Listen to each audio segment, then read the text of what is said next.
And Washington's back on the offensive in Iraq, and it's a case of history repeating itself.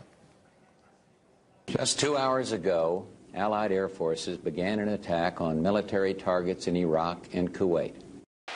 To strike military and security targets in Iraq. At this hour, American and coalition forces are in the early stages of military operations to disarm Iraq. Will not hesitate to take action against ISIL in Syria as well as Iraq. Now, America's fighter jets have carried out new offensive strikes on military positions just outside of the Iraqi capital. Now, instead of just protecting American personnel, Washington's proclaimed goal is to eliminate the Islamists. And it's not just Iraq that is to be bombed on Obama's orders, but also Syria. The White House even promised retaliation if Damascus uses its air defenses to intervene in the operation. In the meantime, Iran has rejected the possibility of cooperating with Washington on this matter. The supreme leader, the Ayatollah Ali Khamenei, has now called Obama's strategy shallow and biased. Let's talk more on it. I'm joined now from Tehran by Soraya Sepapul-Ulrich, a prominent researcher and expert on the country. A pleasure to see you today. Thanks for joining us on RT International. Why do you think Iran doesn't want to cooperate with the U.S. with fighting the Islamic State? I think Iran is well aware of what the United States endgame is. And as it was mentioned before in your lead up to this, they have been observing America repeat the same pattern. And they're well aware that this is not really a fight against a group of terrorists of the makings of Americans themselves and their allies, but it's really to reoccupy the Persian Gulf region and to really its end goal is to remove Assad from power and to reoccupy Iraq and then perhaps even take the offensive to Tehran.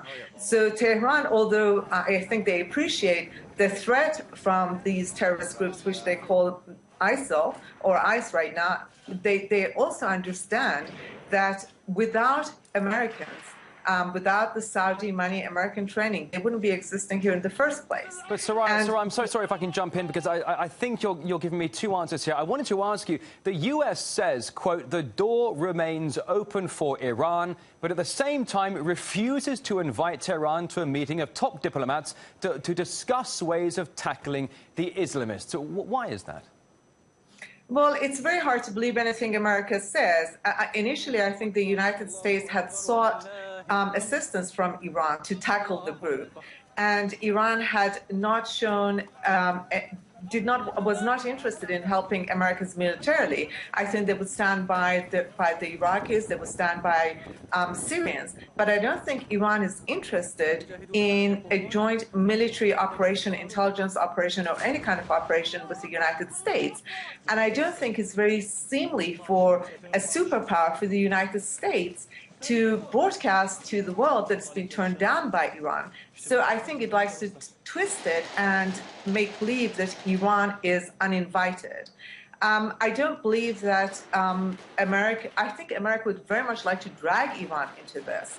And I think that the whole purpose is to weaken each state in the region by using these terrorists. It's an age-old American tactic. It has always worked, and I think Iran is too smart to be dragged into this quagmire. Now, Soraya, when you talk about weakening states in the region, let's bring Syria into the equation now. American warplanes not just striking Iraq, but poised to strike positions in Syria as well. The West continues to support Syrian opposition groups, despite the reported links between the rebels and the Islamic State. This sounds like a very dangerous policy.